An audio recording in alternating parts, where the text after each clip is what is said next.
नमस्कार दोस्तों, इस वक्त कोटे में कोटे को लेकर लड़ाई चल रही है। दरअसल सुप्रीम कोर्ट ने एक फैसला दिया जिसमें एससी एसटी में क्रीमी लेयर को लेकर भी बात कही गई और इस क्रीमी लेयर की बात को लेकर एससी एसटी में एक अजीब तरह असमंजस का माहौल बना हुआ है। कुछ लोग इसका सीधा विरोध करने की बात कर रहे हैं, लेकिन आदिवासी दिवस पर आदिवासी नेता, एसटी के बड़े नेता, मीणा समाज के बड़े नेता और राजस्थान के मंत्री डॉक्टर किरोड़ी लाल मीणा ने सुप्रीम कोर्ट के फैसले के पक्ष में अपनी आवाज बुलंद कर दी है। हालांकि उन्होंने यह भी कहा है कि यदि आरक्षण को लेकर छेड़छाड़ की गई तो भले ही मेरा सीना छलनी हो जाए, पीछे नहीं हटूंगा। दरअसल सबसे पहले असमंजस की बात यह है कि सुप्रीम कोर्ट ने कहा क्या है।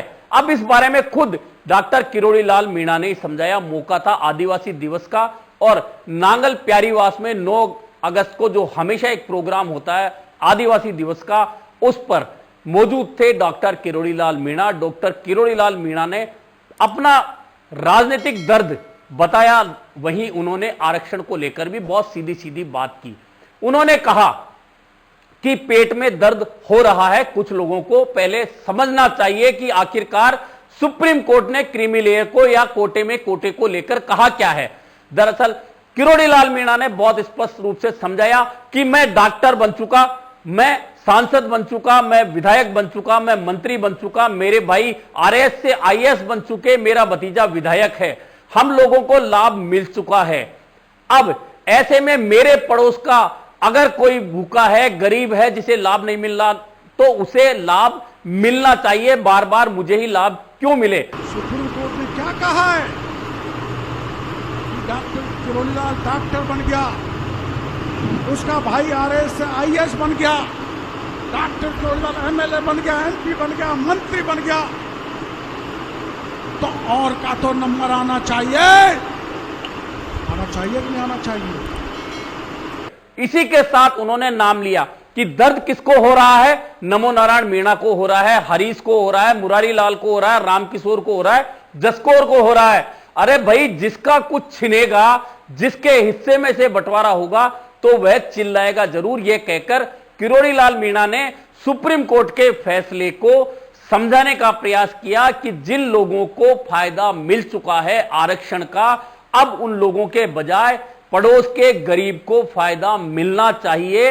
यह बात किरोड़ी लाल मीणा ने समझाई। और सबसे महत्वपूर्ण बात यह है कि जिस वक्त doctor Kirori Lal Meena supreme court के फैसले का स्वागत कर रहे थे, उसका सकारात्मक पहलू लोगों को समझा रहे थे, ठीक उसी दौरान केंद्र सरकार की ओर से जो प्रेस कॉन्फ्रेंस हो रही थी, उसमें केंद्र सरकार ने स्पष्ट रूप से सुप्रीम कोर्ट के फैसले को नहीं मानने की बात कह दी है और कह दिया है कि सुप्रीम कोर्ट को इस पर विचार करना चाहिए।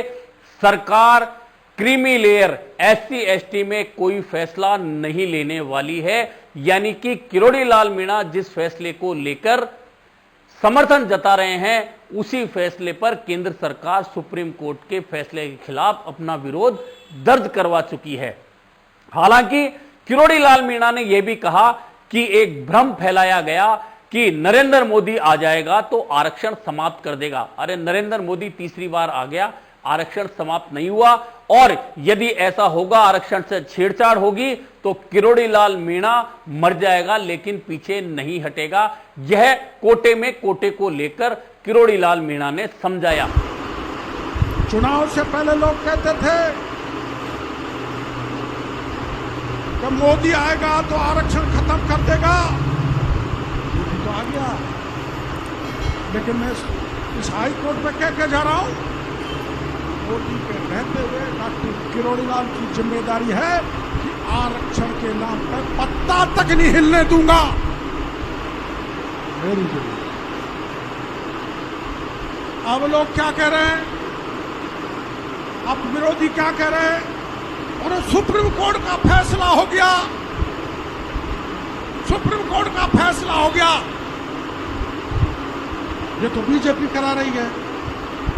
इसमें भी मैं गारंटी लेता हूं, चाहे छाती छलनी हो जाएगी, लेकिन आरक्षण के साथ किसी प्रकार की छेड़छाड़ नहीं होने दूंगा। इसके साथ ही उन्होंने अपना राजनीतिक दर्द और मंत्री पद छोड़ने का दर्द भी समझाया। दरअसल किरोड़ी लाल मीणा ने कहा कि 45 साल जिस क्षेत्र की सेवा की, वहां के लोगों ने मेरी बात नहीं मानी और मैंने मंत्री पद को ठोकर मार दी।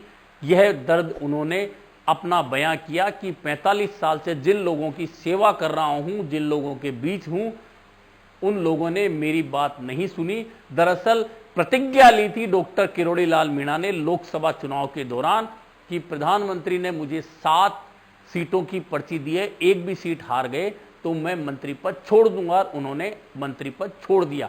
इसी के साथ गुर्जर मीणा विवाद को लेकर भी डॉक्टर किरोड़ी लाल मीणा ने बहुत स्पष्ट रूप से अपना मत रखा सबके सामने। उन्होंने कहा कि 2007-8 में जब गुर्जर आरक्षण आंदोलन की लड़ाई चल रही थी, तब 33 मीणा विधायकों ने कहा था कि एक साथ रहेंगे, लेकिन 3 विधायक ही साथ आ पाए और वह आरक्षण रुक गया। लेकिन गुर्जर मुझे अपना दुश्मन मानने लगे। इसी के साथ डॉक्टर किरोड़ी लाल मीणा ने कह दिया कि अब गुर्जर समाज की जो भी मांगे बकाया है, उनके कंधे से कंधा मिलाकर मैं लड़ाई लड़ूंगा। अब आप भरोसा करो, जब 2007-8 में आपके आरक्षण पर आंच पड़ी थी तो 33 एमएलए थे, सबने भरोसा दिया था। लेकिन जो एमएलए साथ रहे थे, कन्हैयालाल कांजी, ब्रह्मा विष्णु महेश की ताकत पर तो आरक्षण की चिट्ठी तो रुक गई, लेकिन मैं बिना बात गुर्जर भाइयों के निशाने पर आ गया। अब मेरे दिमाग में तय कर रखा है कि एसटी में से नहीं, यहीं पंचायत हुई थी।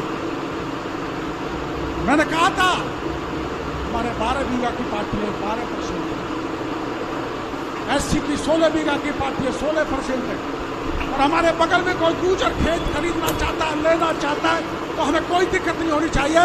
लेकिन यही लोगों ने नहीं माना था, एसपी तो नहीं।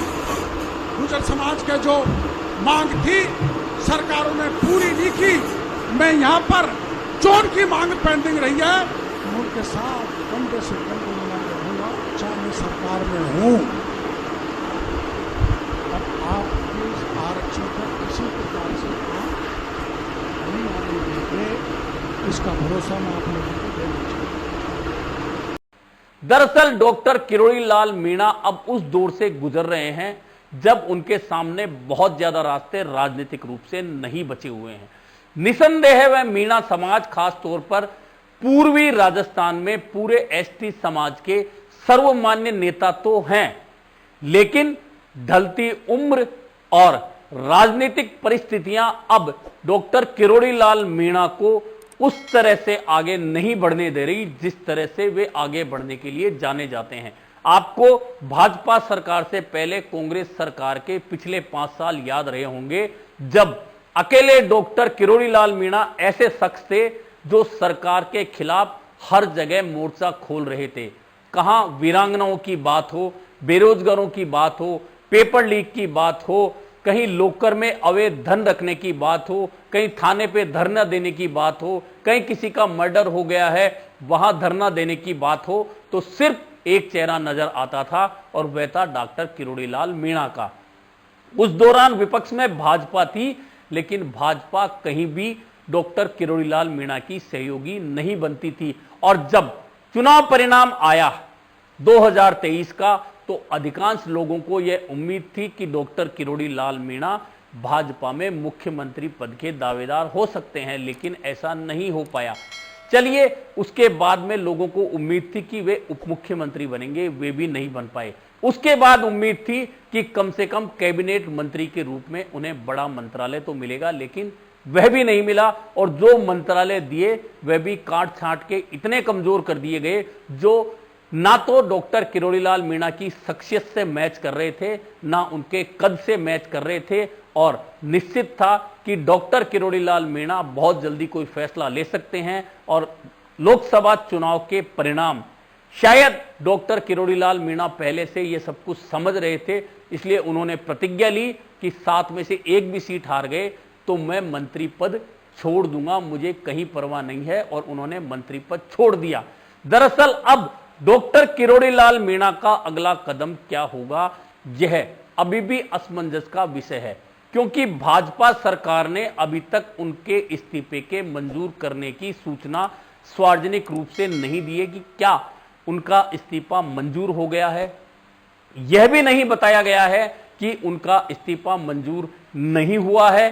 तो आखिरकार क्या डॉक्टर किरोड़ीलाल मीणा इसी असमंजस की राजनीति में चलते रहेंगे? आपको याद होगा कि बजट सत्र विधानसभा का सबसे महत्वपूर्ण सत्र होता है। उसमें यदि कोई मंत्री इस्तीफा देने के बाद में उसकी सूचना सदन को नहीं दी जाए कि इस्तीफा मंजूर हुआ है या अस्वीकार हुआ है, और वह मंत्री सदन में नहीं आए, उस मंत्री के विभाग के जवाब दूसरे 2 जूनियर मंत्री दें, तो इसका मतलब राजनीतिक रूप से कहा जा सकता है कि भाजपा भी क्या डॉक्टर किरोड़ीलाल मीणा को हाशिए पर डालकर रखना चाहती है।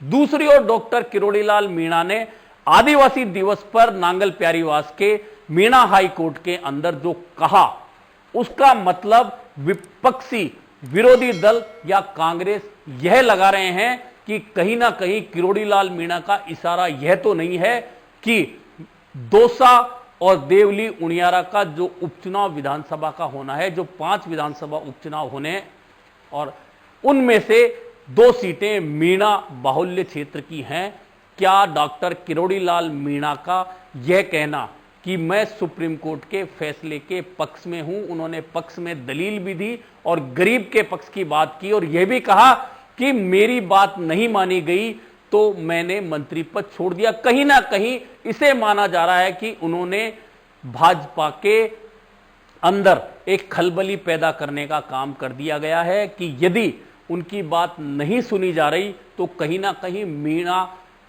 कम्युनिटी में, एसटी कम्युनिटी में, उनके प्रभाव वाले दौसा क्षेत्र में और देवली उनियारा में कहीं ना कहीं भाजपा को उपचुनाव में घाटा झेलना पड़ सकता है, जैसा कि लोकसभा चुनाव में झेलना पड़ा है। कुल मिलाकर अब खुद डॉक्टर किरोड़ीलाल मीणा किस राजनीति की ओर आगे बढ़ना चाहते हैं, दूसरी ओर भाजपा उन्हें क्या इसी असमंजस में रखना चाहती है या उनके इस्तीफे पर जल्दी फैसला लेकर यह तय करना चाहती है कि वे मंत्री रहेंगे, वे मंत्री नहीं रहेंगे, या उन्हें भाजपा में कहीं और बड़ा प्रतिष्ठित पद उनके कद के अनुसार दिया जाएगा। कुल मिलाकर यह सारा अभी जो खेल है वह असमंजस का बना हुआ है। हालांकि कहा यह जा रहा है कि मदन राठौड़ नए भाजपा के प्रदेशाध्यक्ष बने हैं, वे वसुंधरा राजे के नजदीकी लोग हैं, लेकिन वसुंधरा राजे और डॉक्टर किरोड़ीलाल मीणा के बीच भी बहुत अच्छे मधुर संबंध कभी नहीं माने गए हैं। ऐसे में क्या मदन राठौड़ के आने के बाद यह गुत्थी सुलझ सकती है? हालांकि डॉक्टर सतीश पूनिया और किरोड़ीलाल मीणा के बीच में कभी सहज भाव नहीं रहा, यह तो तय था, लेकिन क्या मदन राठौड़ भी उसी ट्रैक पे चलेंगे या फिर दोनों गुटों को साथ लेकर डॉक्टर किरोड़ीलाल मीणा को फिर से मनाकर मंत्री पद पर ला सकते हैं, या फिर संगठन में उनके लिए कोई स्थान देखा जा सकता है जिसे लेकर डॉक्टर किरोड़ीलाल मीणा भी सहमत हो सकें। कुल मिलाकर डॉक्टर किरोड़ीलाल मीणा अब एक खुद असमंजस की राजनीति में हैं। हालांकि ऐसी असमंजस की राजनीति कभी डॉक्टर किरोड़ीलाल मीणा ने नहीं की है, वे बहुत स्पष्ट राजनीति करते आए हैं, उन्हें जिसका विरोध करना है करते हैं, जिसके पक्ष में होते हैं उसके वक्त पक्ष में खड़े होते हैं। लेकिन फिलहाल भाजपा का असमंजस किरोड़ीलाल मीणा के लिए भी असमंजस बना हुआ है। अभी के लिए इतना ही, फिर मिलेंगे नए मुद्दे पर चर्चा के साथ।